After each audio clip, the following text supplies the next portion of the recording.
Hello students, कैसे हो आप लोग। तो आज की क्लास में आप लोग का स्वागत है। तो आज की क्लास में हम स्टार्ट क्या करने वाले, क्लास 10th का पार्ट तीसरा लेसन नंबर 3 अंकगणित की श्रृंखला, उसका परिचय देखने वाले। सिर्फ इंट्रोडक्शन देखने वाले कि अंकगणित की श्रृंखला होता क्या है, क्या क्या चीजें होती है इसके अंदर, और यह लेसन किस तरह से आगे चलने वाला है। ठीक है, तो आई होप आप लोगों को सारी वीडियोस पसंद आ रही होंगी। 2 लेसन के पहले मैंने कवर कर चुके, 2 चरांक वाले रेखीय समीकरण और वर्ग समीकरण। अब तीसरा लेसन हमारा है क्लास 10th का पार्ट 3 अंकगणित श्रृंखला। ठीक है, अब उसका परिचय देखना है, इंट्रोडक्शन टॉपिक देखना है। तो हम लोग उसके लेसन स्टार्ट करने से पहले हमको इंट्रोडक्शन देखना पड़ेगा। कुछ यहाँ पर चीजें मैंने लिख के रखी हुई है जिनके बारे में आपको जानना बहुत जरूरी है। तो पहली चीज क्या होती है, अनुक्रमाणिका। क्या होती है अनुक्रमाणिका, जिसको इंग्लिश में कहा जाता है सीक्वेंस। क्या कहा जाता है, सीक्वेंस कहा जाता है। तो आप लोग के सीक्वेंस मतलब एक तरह से आप लोग बोल सकते हो, आपकी कॉपी में जो पहला पेज रहता है इंडेक्स, उसके ऊपर कभी कभी अनुक्रमाणिका भी लिखी रहती है।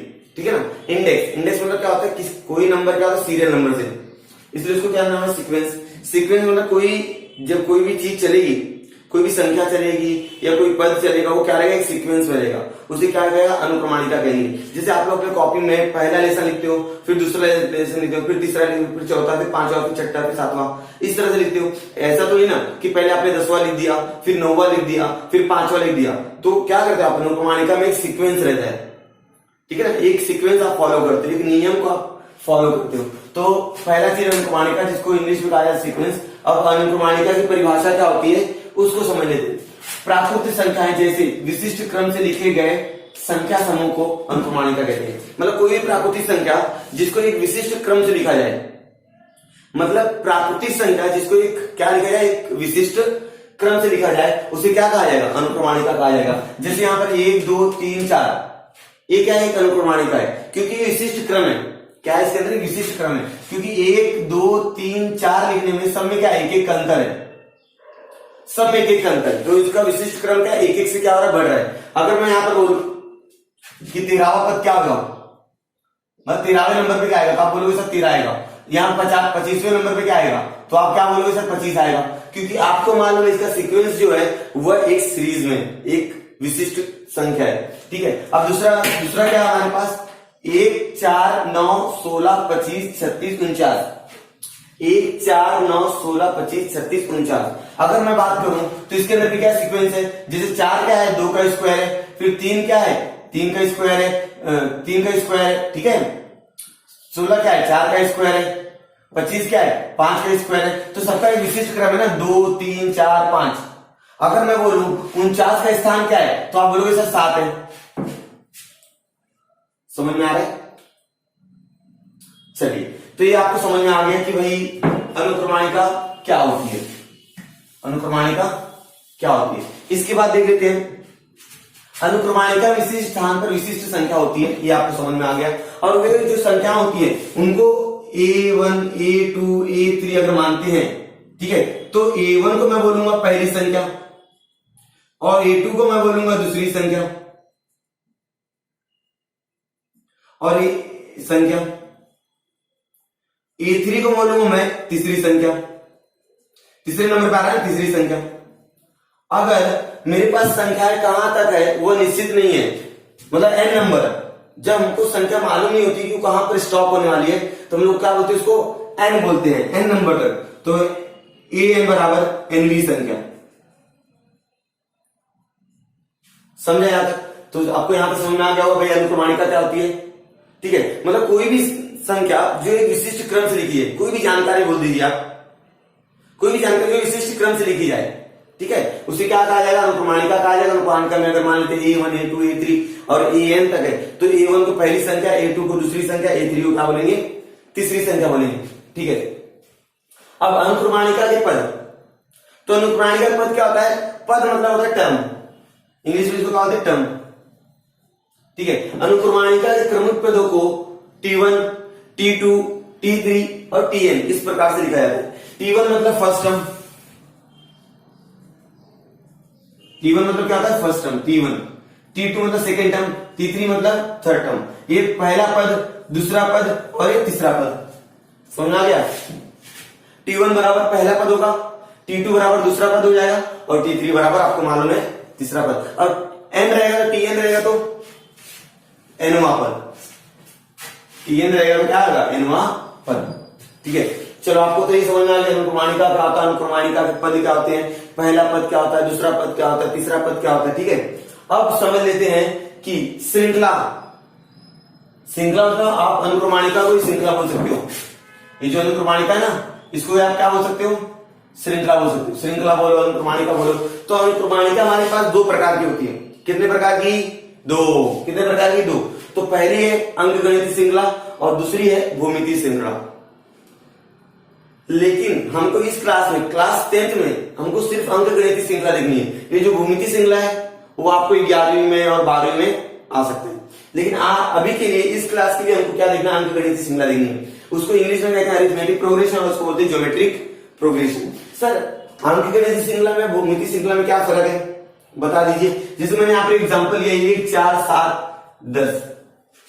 ठीक है, 1 4 7 10। अगर मैं बात करूं 1 के अंदर कितना जोड़ेंगे, 4 आएगा, तो 1 के अंदर आप बोलोगे सर 3 जोड़ो तो 4 आ जाएगा।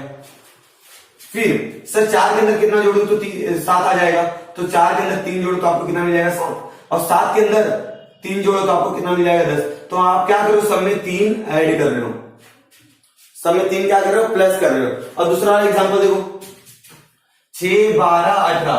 ठीक है, आपने 6 में क्या किया, 6 ऐड किया तो कितना हो गया 12। फिर 12 में क्या किया आपने, 6 ऐड किया तो कितना हो गया 18। तो यहां पर 3 जुड़ा तो यहां पर कितना जुड़ रहा था 6। यहां पर समझाए। अच्छा ये चीज समझिए क्या, हाँ अब दूसरा चीज देख लो 4 16 64।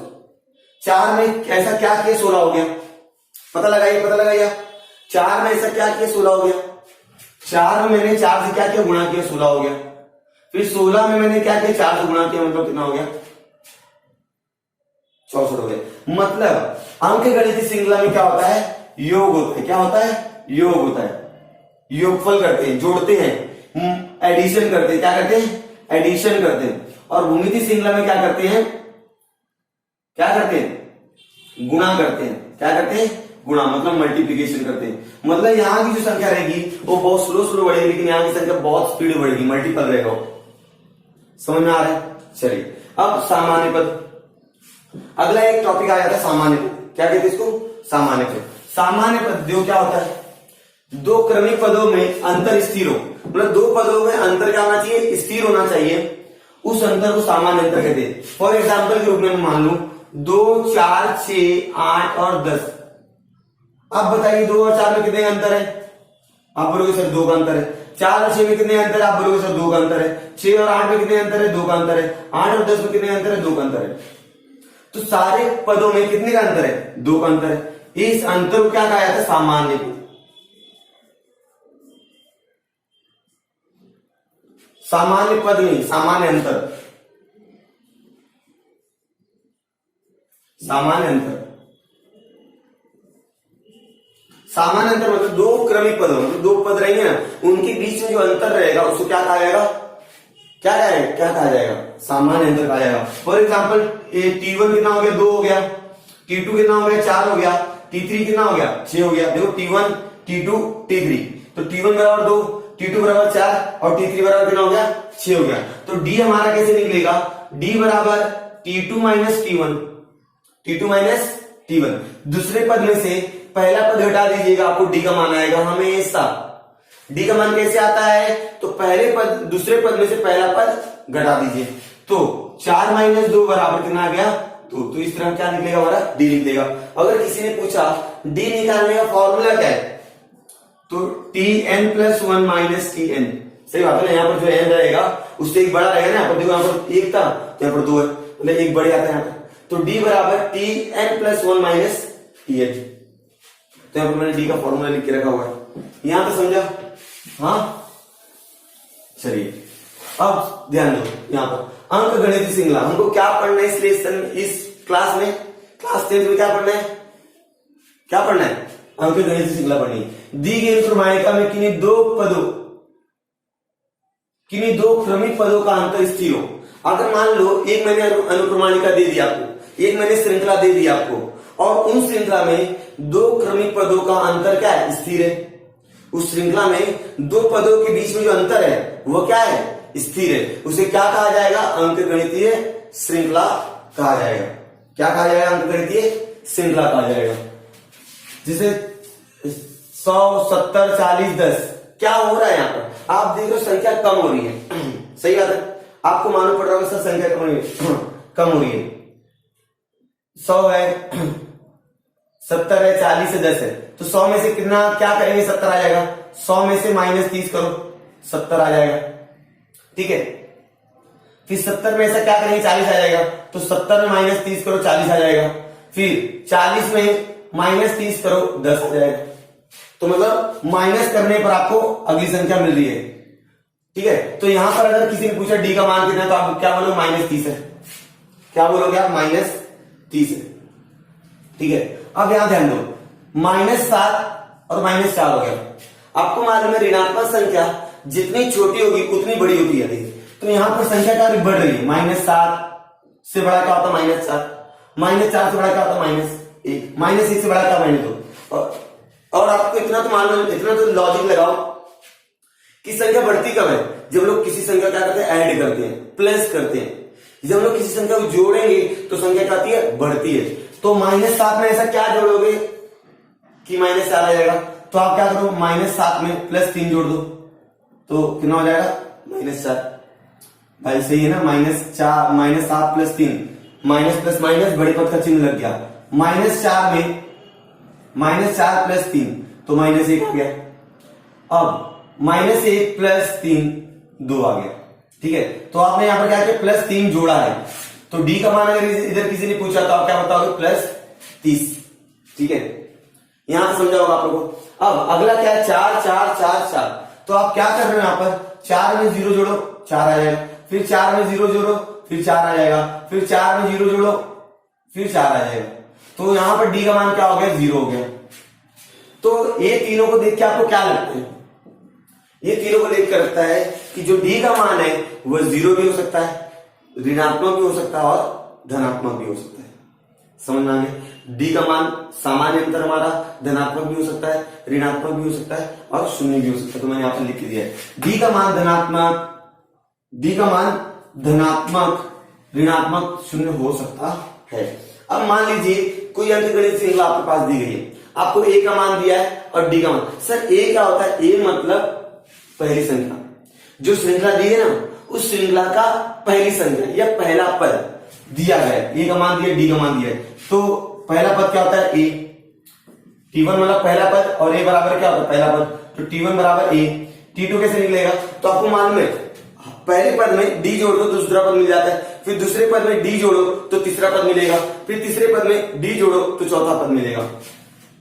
T2 मिलेगा a + d, T3 कैसे मिलेगा, a + d, उसके अंदर d और जोड़ दो तो a + 2d। और अगर मैं T4 निकालना चाहूं तो a + 2d + d, तो क्या मिल जाएगा, a + 3d मिल जाएगा।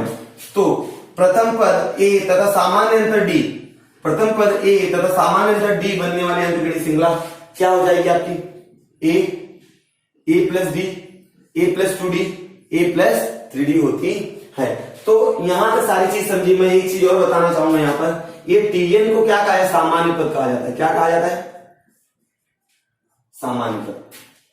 ठीक है, क्या कहा जाएगा, सामान्य पद, या तो इसको हम लोग क्या बोलेंगे, nवां पद, या तो इसको हम लोग क्या बोलेंगे, अंतिम पद।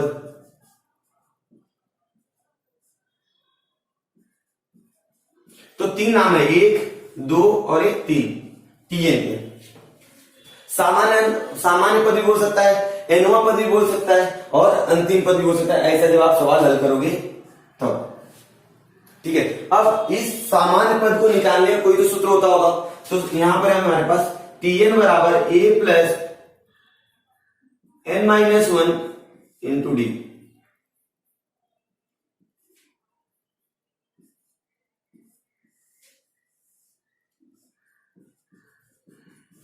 ठीक है, यहां से समझा, Tn बराबर a + n - 1 × d। चलो ये तो समझ में आ गया सर, अंतिम पद क्या होता है। ठीक है, सामान्य पद क्या होता है, nवां पद क्या होता है। अगर आपके पास कोई श्रृंखला दी गई है, ठीक है, मान लीजिए आपके पास 2 4 6 8 10 ये श्रृंखला दी गई है और आपसे कोई पूछता है कि बताइए ये श्रृंखला अंकगणित श्रृंखला है कि नहीं है, तो आप क्या करेंगे, उस श्रृंखला का सामान्य पद ज्ञात करेंगे। अगर सबका सामान्य पद स्थिर रहा मतलब एक ही रहा तो वो अंकगणित श्रृंखला होगी। अगर स्थिर नहीं रहा तो अंकगणित श्रृंखला नहीं होगी। जैसे 2, 4, 6, 8 में समय 2-2 का अंतर है तो यह अंकगणित श्रृंखला है। अभी फॉर एग्जाम्पल ग्रुप में मान लेता हूं, फॉर एग्जाम्पल ग्रुप में कि मैंने यहां पर लिख दिया 2, 5, 7, ठीक है, 9, 15, 18। तो यहां पर डी का मान कितना 3 है, यहां पर डी का मान कितना है 2 है, यहां पर डी का मान कितना है 2 है, यहां डी का मान कितना है 6 है, यहां डी का मान कितना है 3 है। तो सब जगह डी का मान क्या है, अलग अलग है।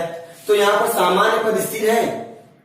दो क्रमिक पदों में जो सामान्य पद है वो स्थिर है नहीं है, इसलिए जो श्रृंखला है वो अंकगणित श्रृंखला नहीं होगी। समझ में आ गया? चलिए, तो इस तरह से हम लोग तीसरा लेसन आगे स्टार्ट करेंगे, कंटिन्यू करेंगे। अंकगणितीय श्रृंखला इसका नाम है, अरिथमेटिक प्रोग्रेशन। तो आपको यह परिचय वाला सेशन समझा होगा, लेक्चर समझा होगा कि मैंने क्या क्या चीजें बताई। ए बराबर क्या होता है, डी बराबर क्या होता है, मतलब ए मतलब पहला पद या पहली संख्या, डी बराबर सामान्य अंतर जो T2 माइनस T1 मतलब दूसरा पद माइनस पहला पद करके निकालते हैं। फिर मैंने Tn का फॉर्मूला मैंने बता दिया। फिर मैंने बताया भाई T1, T2, T3 क्या होता है, मैंने ये सारी चीजें बताई हैं। ठीक है, आई होप आप लोगों को ये सारे चीज समझ में आ रहे होंगे। अगर आपको मेरा पढ़ाना पसंद आ रहा हो तो आप मेरे चैनल सर जी को सब्सक्राइब करें, लाइक करें, और कोई भी क्वेरी रहे तो मुझे कमेंट करके बताएं, और अपने दोस्तों के साथ ज्यादा से ज्यादा वीडियो शेयर करें ताकि उनको भी इस वीडियो का लाभ हो सके। तो मिलते हैं नेक्स्ट वीडियो में नए लेक्चर के साथ।